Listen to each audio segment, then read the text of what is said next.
യൂറോപ്പിലെ തന്നെ ഏറ്റവും വലിയ രണ്ടാമത്തെ സാമ്പത്തിക ശക്തിയായ ഫ്രാൻസിന് കാലിടറുന്നു. രാജ്യത്തെ ഗുരുതര പ്രതിസന്ധിയിലേക്ക് തള്ളിവിട്ട സംഭവ വികാസങ്ങളാണ് ഇപ്പോൾ അരങ്ങേറുന്നത്. അധികാരം ഏറ്റെടുത്ത 3 മാസം തികയ്ക്കും മുൻപ് പ്രധാനമന്ത്രി മിഷേൽ ബാർനിയ നേതൃത്വം നൽകുന്ന സർക്കാർ വീണു. അതെ, ലോകരാജ്യങ്ങൾ ഞെട്ടലോടെയാണ് ഈ വാർത്ത കേട്ടത്. ഫ്രാൻസിൽ രാഷ്ട്രീയ അസ്ഥിരതയുടെ ആക്കം കൂട്ടി അവിശ്വാസ പ്രമേയ വോട്ടെടുപ്പിൽ പരാജയപ്പെട്ട പ്രധാനമന്ത്രി മിഷേൽ ബാർനിയ. എന്താണ് ഇത്തരത്തിലുള്ള ഒരു പരാജയത്തിലേക്ക് ഫ്രാൻസിനെ നയിച്ചത്? പിഴച്ചത് പ്രധാനമന്ത്രിക്കാണോ അതോ സാഹചര്യം വഷളാക്കിയത് പ്രസിഡന്റ് മാക്രോണോ? വിശദമായി പരിശോധിക്കാം.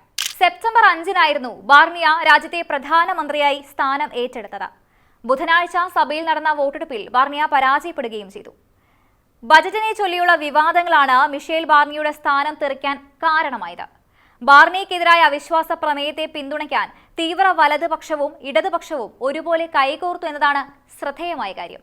ഇതോടെ ഏറ്റവും കുറഞ്ഞ കാലം ഫ്രാൻസിൽ പ്രധാനമന്ത്രി പദം വഹിച്ച വ്യക്തി എന്ന റെക്കോർഡ് മിഷേൽ ബാർനിയയ്ക്ക് സ്വന്തമാകും. 6 പതിറ്റാണ്ടുകൾക്കിടയിൽ ആദ്യമായാണ് ഫ്രാൻസിൽ ഒരു സർക്കാർ അവിശ്വാസ പ്രമേയത്തിൽ പരാജയപ്പെടുന്നത്. അവസാനമായി 1962-ലാണ് ഫ്രാൻസിൽ അവിശ്വാസ പ്രമേയത്തിൽ പരാജയപ്പെട്ട് ഒരു സർക്കാർ അധികാരത്തിൽ നിന്ന് താഴെയിറങ്ങിയത്. അതിനുശേഷം ഇപ്പോഴാണ്. അവിശ്വാസ പ്രമേയത്തിൽ 331 എംപിമാരാണ് ബാർനിയക്കെതിരെ വോട്ട് രേഖപ്പെടുത്തിയത്. ആകെ 288 വോട്ടുകൾ മാത്രമായിരുന്നു പ്രമേയം പാസ്സാവാൻ വേണ്ടിയിരുന്നത്. ഇടതുപക്ഷമാണ് പ്രമേയം അവതരിപ്പിച്ചത്. എന്നാൽ തീവ്ര വലതുപക്ഷം ഇതിന് പിന്തുണ അറിയിച്ചതോടെയാണ് ബാർനിയർ സർക്കാരിന്റെ പതനം പൂർണ്ണമായത്. നേരത്തെ 60 ബില്യൺ യൂറോ നികുതി വർധന, ചിലവ് ചുരുക്കൽ എന്നിവ ഉൾപ്പെടെയുള്ള ബാർനിയയുടെ ബജറ്റ് പാർലമെന്റിൽ വലിയ എതിർപ്പുകൾക്ക് വിധേയമായിരുന്നു. എന്നാൽ ഇവയെല്ലാം മറികടന്ന് തന്റെ പ്രത്യേക അധികാരം ഉപയോഗിച്ച് വോട്ടെടുപ്പില്ലാതെ ധനബിൽ പാസ്സാക്കാനുള്ള ബാർനിയയുടെ നീക്കമാണ് നിലവിൽ അവിശ്വാസ പ്രമേയത്തിലേക്ക് നയിച്ചിട്ടുള്ളത്. ഫ്രാൻസിലെ രാഷ്ട്രീയ അസ്ഥിരത യൂറോപ്യൻ യൂണിയനാവും ഏറ്റവും അധികം ബാധിക്കുക.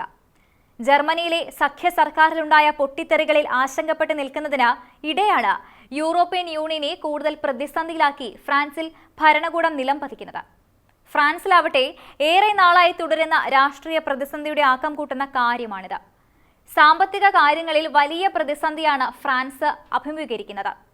അടുത്തിടെ ഫ്രാൻസിന്റെ കടമെടുപ്പ് ഗ്രീസിനെ മറികടന്ന് കുതിച്ചിരുന്നു. ഇതോടെ നിക്ഷേപകർ അടക്കം ആശങ്കയിലാണ്. ഈ പ്രതിസന്ധി തുടരുന്നതിനിടെയാണ് സർക്കാർ വീഴുന്നത്. പുതിയ പ്രധാനമന്ത്രി വരുന്നതുവരെ ബാർനിയർ കാവൽ പ്രധാനമന്ത്രിയാവുമെന്നാണ് കരുതുന്നത്. പ്രസിഡന്റ് ഇമ്മാനുവൽ മാക്രോൺ വിഷയത്തിൽ എന്ത് നിലപാടാണ് സ്വീകരിക്കുകയെന്നതും നിർണായകമാണ്. അതേസമയം പുതിയ പ്രധാനമന്ത്രിയെ കണ്ടെത്താനുള്ള ശ്രമങ്ങൾ മാക്രോൺ ആരംഭിക്കും.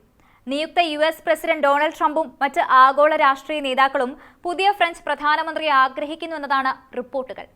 അതുകൊണ്ട് തന്നെ ഒരു പകരക്കാരനെ വേഗത്തിൽ നിയമിക്കാനാണ് പ്രസിഡന്റ് ഇമ്മാനുവൽ മാക്രോൺ ലക്ഷ്യമിടുന്നത്. ഫ്രാൻസിലെ രാഷ്ട്രീയ പ്രക്ഷുബ്ധത ജർമ്മനിയുടെ കൂട്ടുകക്ഷി ഗവൺമെന്റിന്റെ പൊട്ടിത്തെറിയിൽ നിന്ന് ഇതിനകം വീർപ്പുമുട്ടുന്ന ഒരു യൂറോപ്യൻ യൂണിയനെ കൂടുതൽ ദുർബലമാക്കുന്നുണ്ട്.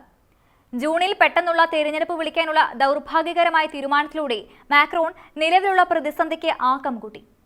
ജൂണിലെ പാർലമെന്റ് പിരിച്ചുവിടലും സർക്കാരിന്റെ സെൻസർഷിപ്പും പ്രധാനമന്ത്രിയും ഫ്രഞ്ച് പൗരന്മാരും തമ്മിൽ ഇന്ന് നിലനിൽക്കുന്ന ഗണ്യമായ വിഭജനത്തിന്റെ അനന്തരഫലങ്ങളാണ്.